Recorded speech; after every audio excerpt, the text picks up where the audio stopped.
Oh child, where do I even begin? My name is Maria, and if you saw me now, bent over like an old willow tree from years of scrubbing floors and hauling buckets, you'd never guess the fire that once burned in my heart. I was born in a little shack on the edge of a dusty village in Mexico, back when the sun seemed to scorch everything it touched. My papa was a farmhand who drank away what little he earned, and my mama, God rest her soul, faded away too young from the sickness that comes with never having enough. I was 15 when I left that place, crossing the border with nothing but the clothes on my back and a dream of something better. But dreams, they don't feed you, do they? No, I ended up in the big city, Los Angeles, where the streets are paved with promises that turn to broken glass under your feet. I met him there, the father of my boy. He was a laborer, strong and kind at first, with eyes like the night sky. We scraped by in a tiny apartment that smelled of mold and frying oil. But when I got pregnant, he changed. The bottle called to him louder than I did, and one day, he just walked out, left me with a swelling belly and a heart full of holes. I cried for days, but then I felt my baby kick, and I knew I had to be strong. For him,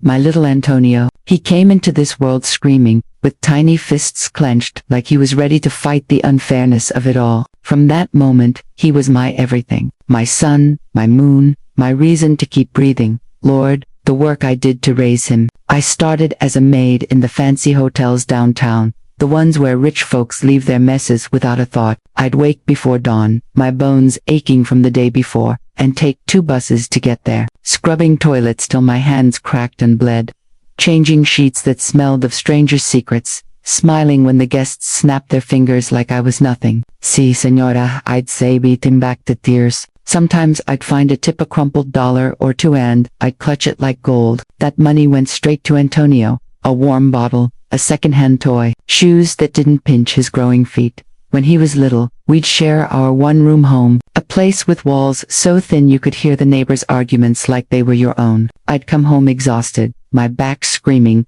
but I'd scoop him up and tell him stories. Stories of brave nights and faraway lands, even though I'd never seen anything but struggle. Mijo, I'd whisper, one day you'll have it all. You'll go to school, learn big words, and make your mama proud. He'd nestle into me, his little head on my chest, and I'd sing him lullabies my mama taught me. Those moments, they were my treasure. But treasures don't pay the rent. That as Antonio grew, so did the bills. He needed books, clothes that fit, food that wasn't just beans and rice. So I took on more jobs. By day, the hotel. By night, washing dishes in a greasy diner where the cook yelled and the steam burned my face. Weekends, I'd clean houses for the wealthy in the hills mansions, with pools and gardens that made my heart ache with envy. I'd dust their crystal, polish their silver, all while thinking of my boy. Once, I found a lost earring in one of those homes, a shiny thing worth more than I'd earn in a year. I could have kept it, sold it, eased our pain, but no, I handed it back. Honesty is all we have, mijo, I told Antonio later. He was 5 then, wide-eyed and nodding like he understood. School was his salvation, and mine too. I fought for him to go to the better one across town, begging the principal, showing up with my calloused hands as proof I was no quitter. Antonio was smart,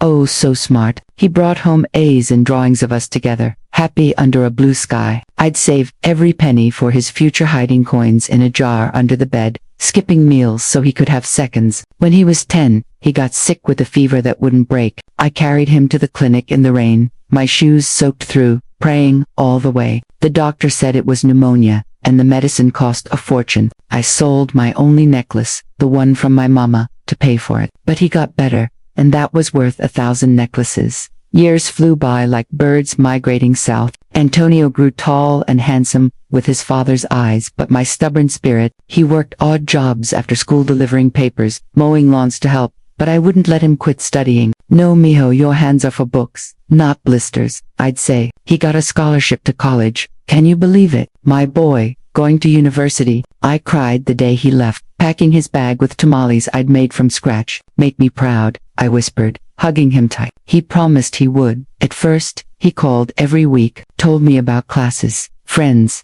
the big world opening up. I beamed with pride, telling everyone at work about my son, the future engineer. But slowly, the calls grew shorter, farther apart. He was busy, he said, making a life. I understood life pulls you in directions you can't control. I kept working, saving what I could to send him money for books or a warm coat. My body protested more each day, knees swelling, back stooping, but I pushed on. For him. Then came the day that shattered me. It was a Sunday, my one day off, and I was mending his old sweater, the one with holes from his teenage years. A neighbor knocked, her face twisted in pity. "Maria, have you heard? Antonio, he's getting married." Married. My heart stopped. I hadn't heard a word, not a call, not a letter. She showed me a picture on her phone, from some fancy social media thing. There he was, my boy, in a sharp suit, arm around a beautiful girl, with pearls and a smile like sunshine. The wedding was yesterday, in a grand church up north. Family and friends laughing, toasting, but not me. No invitation, no seat for his mama.